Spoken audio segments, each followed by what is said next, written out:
अशा प्रकारचे अनेक व्हिडिओ पाहण्यासाठी आपल्या ग्रेट महाराष्ट्र YouTube चॅनलला सबस्क्राइब करा। आपला महाराष्ट्र, ग्रेट महाराष्ट्र।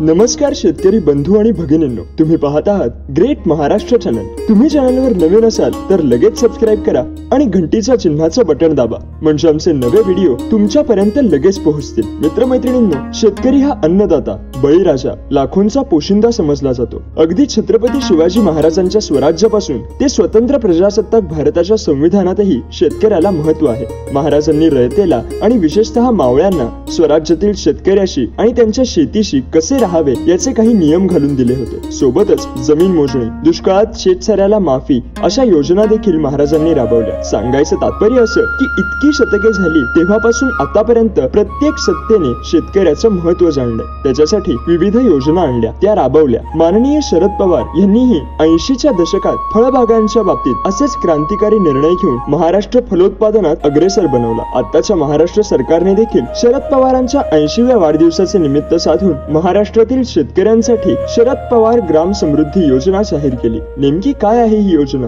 याबद्दलचा हा आज व्हिडिओ आहे। चला तर मग पाहूयात शरद पवार ग्राम समृद्धी योजना काय आहे आणि ह्याने शेतकरी आणि त्याच्या गावाला कसा लाभ होणार आहे। गावातलं अर्थकारण हे शेतीवर अवलंबून असतं। त्याच्या जोडीला गाय, म्हशींच्या दुधांचा व्यवसाय, शेळी पालन, कुक्कुटपालन असे अनेक घटक ग्रामीण अर्थव्यवस्थेला चालना देत असतात। याच घटकांना सरकारी मदत देऊन ते समृद्ध करणं आणि त्या निमित्ताने गाव समृद्ध करणं हा उद्देश आहे शरद पवार ग्राम समृद्धी योजनेचा। मी समृद्ध तर गाव समृद्ध आणि गाव समृद्ध तर महाराष्ट्र समृद्ध हा उद्देश डोळ्यासमोर ठेवून 4 वैयक्तिक लाभाच्या योजना राबवायचा निर्णय सरकारने घेतलेला आहे। ह्या योजना पुढील प्रमाणे आहेत। गाय व म्हैस पालनाकरता पक्का गोठा बांधणे। बऱ्याचदा जनावरांच्या गोठ्याची जागा लहान आणि अस्वच्छ असते। शेण आणि मलमूत्राची नियोजित साठवण अशा जागेत करता येत नाही, त्यामुळे घाण होते आणि परिणामी गायी आणि म्हशींच्या कासेला विविध आजार होऊ लागतात। अशा ठिकाणी चारा आणि खुराकसाठी गव्हाण आणि मूत्रसंचय टाकी बांधण्यासाठी सरकार तुमची मदत करेल। स्वतःची जमीन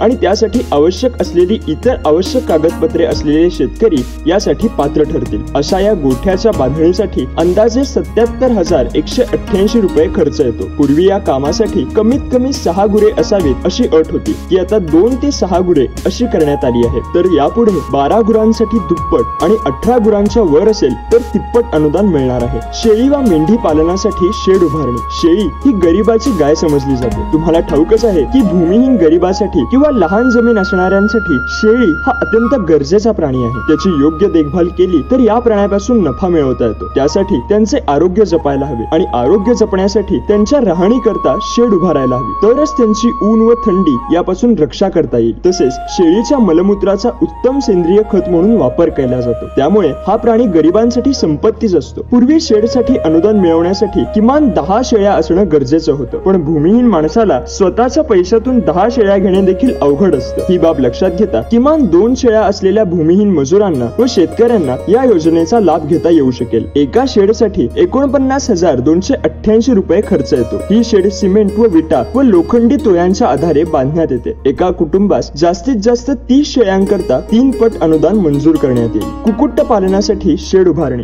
ग्रामीण अर्थव्यवस्थेला आणि ग्रामीण आरोग्याचा देखील एक महत्त्वाचा घटक म्हणजे कुक्कुटपालन। चिकन मांस खाल्ल्याने शरीराला आवश्यक प्रथिनांचा पुरवठा होतो आणि या मांसाच्या विक्रीने घराच्या अर्थव्यवस्थेला हातभार लागतो। या दोन्ही गोष्टी लक्षात घेऊन सरकारने कुक्कुटपालन व्यवसाय करणाऱ्यांना सरकारी मदत देऊन समृद्ध करण्याचं ठरवलं आहे। कुक्कुटांचे आरोग्य चांगले राहण्यासाठी त्यांची राहणीमान चांगली असावी लागते। खराब किंवा त्यांना न मानवणाऱ्या वातावरणापासून त्यांचा बचाव होईल अशी त्यांची व्यवस्था करावी लागते। चांगल्या निवाऱ्यामुळे रात्रीच्या वेळी त्यांचे, पिल्लांचे आणि अंड्यांचे प्राण्यांपासून संरक्षण होते। प्रत्येक शेडला 49,760 रुपये खर्च अपेक्षित आहे। 100 पक्षी यशस्वीरित्या सांभाळणाऱ्या लाभार्थींनी पक्ष्यांची संख्या 150च्या वर नेल्यास मोठ्या शेडसाठी दुप्पट निधी उपलब्ध करून देण्यात येईल। भूसंजीवनी नाडेप कंपोस्टिंग। शेती कसताना तसेच पिकांच्या काढणीनंतर बराच कचरा शेतात जमा होतो किंवा त्यातून बराच कचरा निर्माण होतो। असा कचरा बरेच शेतकरी जाळून टाकतात। याने वातावरणात प्रदूषण तर वाढतेच, पण त्याच्यासोबत आपण सेंद्रिय खत निर्मितीतल्या एका चांगल्या घटकाचे नुकसान करत असतो. शेतीतील कचऱ्यावर कंपोस्टिंगद्वारे प्रक्रिया केल्यास जमिनीच्या आरोग्यात सुधारणा होऊन कृषी उत्पादनात भर पडते. सेंद्रिय पदार्थात सूक्ष्म जीवांची संख्या मोठ्या प्रमाणावर असते.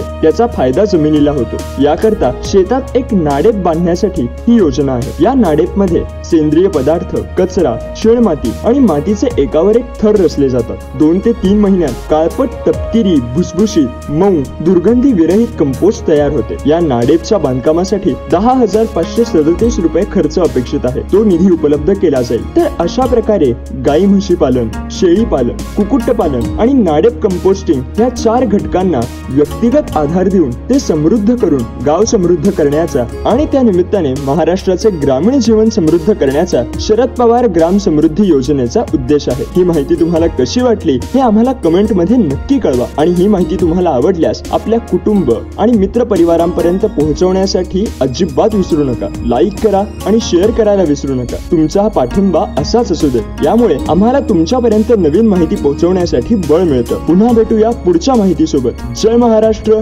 ग्रेट महाराष्ट्र. अशा प्रकारचे अनेक व्हिडिओ पाहण्यासाठी आपल्या ग्रेट महाराष्ट्र YouTube चॅनलला सबस्क्राईब करा. आपला महाराष्ट्र, ग्रेट महाराष्ट्र.